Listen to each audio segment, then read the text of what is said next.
Hi friends, എല്ലാവർക്കും സുഖമാണോ? ഞാനൊരു പുതിയ വീഡിയോയുമായി വീണ്ടും വന്നു. എല്ലാവർക്കും കെയർ ബ്ലൂംസിലേക്ക് സ്വാഗതം.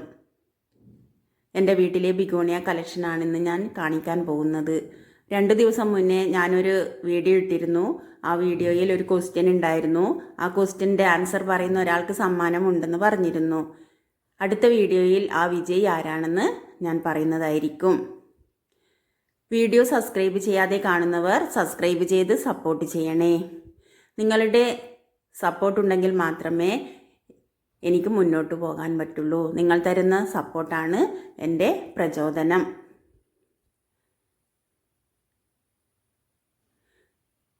ഇലകളിൽ വർണ്ണവിസ്മയം തീർക്കുന്ന ചെടികളാണ് ബിഗോണിയ ചെടികൾ. ബിഗോണിയ ചെടികൾ തൈ ഉണ്ടാക്കുന്നത് എങ്ങനെയെന്ന് നോക്കാം. ഇതുപോലെ ഇലകളിൽ നിന്നാണ് നമുക്ക് തൈ ഉണ്ടാക്കിയെടുക്കാൻ പറ്റുന്നത്. ഇലകൾ വെച്ചുണ്ടാക്കിയ ചെടികളാണ് ഇതൊക്കെ. തണ്ട് കട്ട് ചെയ്ത് വെച്ചിട്ടും നമുക്ക് പുതിയ ചെടികൾ ഉണ്ടാക്കിയെടുക്കാം. ഇലയിൽ നിന്ന് ഉണ്ടാക്കിയെടുക്കുമ്പോൾ ഇങ്ങനെ ഇഷ്ടംപോലെ തൈകൾ നമുക്ക് കിട്ടും. ഒരു ഇലയിൽ നിന്ന് തന്നെ നമുക്ക് ഇഷ്ടംപോലെ ചെടികൾ കിട്ടും. അങ്ങനെ ഉണ്ടാക്കി വെച്ച ചെടികളാണ് ഇതൊക്കെ. എനിക്കിഷ്ടപ്പെട്ട ചെടികളിൽ ഒരെണ്ണം ബിഗോണിയാണ്. ഒരുപാട് ഇഷ്ടമുണ്ട ചെടിയാണ് ബിഗോണിയ. ബിഗോണിയ ചെടികൾ എവിടെ കണ്ടാലും ഞാൻ കളക്ട് ചെയ്യാറുണ്ട്. കുറേയൊക്കെ എൻ്റെ അശ്രദ്ധ കൊണ്ട് പോയി പോകാറുമുണ്ട്. ബിഗോണിയ ചെടികൾക്ക് പ്രത്യേക പരിചരണം വേണമെന്ന് എനിക്ക് തോന്നുന്നില്ല. അധികം വെള്ളം ആവശ്യമില്ലാത്ത ചെടിയാണ്. പക്ഷേ സൂര്യപ്രകാശം ഡയറക്റ്റ് വേണ്ടെങ്കിലും നന്നായി സൂര്യപ്രകാശം ഇഷ്ടപ്പെടുന്ന ഒരു ചെടിയാണ്. ഡയറക്റ്റ് സൂര്യപ്രകാശം സാധാരണ ബിഗോണികൾക്കൊക്കെ പറ്റും. പക്ഷേ ഇതുപോലുള്ള നല്ല വെറൈറ്റികൾക്കൊക്കെ സൺഷെയ്ഡിൻ്റെ അടിയിൽ വെച്ച് കഴിഞ്ഞാലാണ് കൂടുതൽ ഇഷ്ടമെന്നാണ് എനിക്ക് തോന്നുന്നത്. പോർച്ചിൻ്റെ ഉള്ളിൽ ഞാൻ എടുത്തു വെച്ചപ്പോൾ എനിക്ക് നല്ല റിസൾട്ട് കിട്ടിയില്ല.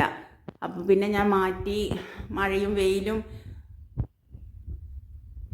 വെളിച്ചവും ഒക്കെ നന്നായി കിട്ടുന്ന സ്ഥലത്തേക്ക് ഞാൻ ഇതിനെ സൺഷെയ്ഡിൻ്റെ അടിയിലേക്ക് മാറ്റി വെച്ചപ്പോൾ ഇവർ നന്നായി വളർന്നു വരുന്നത് എനിക്ക് ബോധ്യപ്പെട്ടിട്ടുണ്ട്.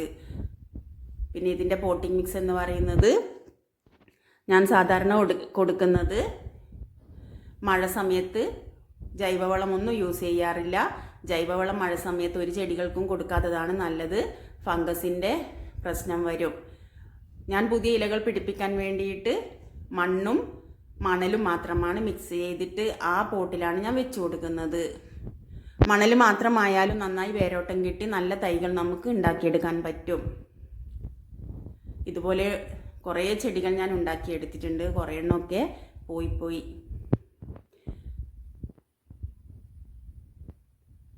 ബിഗോണിയ ചെടികൾ ഇഷ്ടമില്ലാത്തവരാരും തന്നെ ഉണ്ടെന്ന് എനിക്ക് തോന്നുന്നില്ല.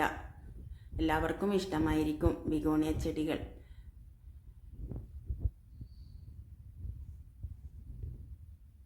പുതിയ തൈകൾ ഉണ്ടാക്കിയെടുക്കാൻ വേണ്ടി എല്ലാവരും ശ്രമിക്കണം. ഇലകൾ എടുത്ത് വെച്ച് പുതിയ ചെടികൾ നമുക്ക് ഉണ്ടാക്കിയെടുക്കാൻ പറ്റും. ഇഷ്ടംപോലെ പുതിയ ചെടികൾ നമുക്ക് ഇലകളിൽ നിന്ന് ഉണ്ടാക്കിയെടുക്കാൻ പറ്റും.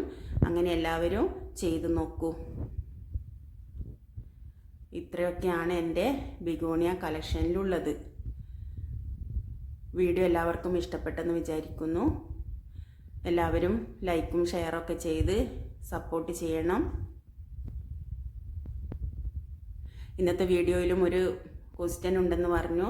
ക്വസ്റ്റ്യൻ എന്താണെന്ന് വെച്ചാൽ, വീഡിയോ കണ്ട് ഫസ്റ്റ് തന്നെ ലൈക്കും കമൻറ്റ് ചെയ്യുന്ന 10 പേരിൽ ഒരാൾക്ക് സമ്മാനമുണ്ട്.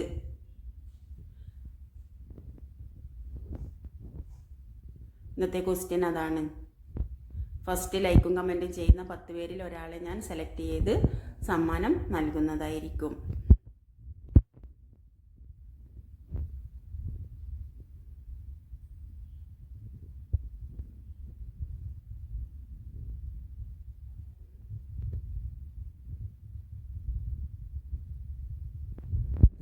പിന്നെ ഇതിൻ്റെ തണ്ടുകൾ കട്ട് ചെയ്ത് വെള്ളത്തിലിട്ട് വെച്ചാലും വേരുകൾ പിടിക്കുമെന്ന് കേട്ടിട്ടുണ്ട്. പക്ഷെ ഞാനങ്ങനെ ചെയ്യാറില്ല. ഞാൻ തണ്ടുകൾ കട്ട് ചെയ്ത് വലിയ കെയിൻ ബിഗോണിയ പോലെയുള്ളതിൻ്റെയൊക്കെ തണ്ടുകൾ കട്ട് ചെയ്ത് വെച്ച് കഴിഞ്ഞാൽ നമുക്ക് പുതിയ തൈ ഉണ്ടാക്കിയെടുക്കാം. ഇതുപോലുള്ള ബിഗോണിയൊക്കെ ഞാൻ ഇലകൾ കട്ട് ചെയ്ത് മണ്ണും മണലും മിക്സ് ചെയ്ത പോട്ടിംഗ് മിക്സിൽ വെച്ചിട്ടാണ് ഞാൻ പുതിയ തൈകൾ, ഇതുപോലത്തെയൊക്കെ തൈകൾ നമുക്ക് കട്ട് ചെയ്ത് വെച്ചാലും ഉണ്ടാക്കിയെടുക്കാൻ പറ്റും.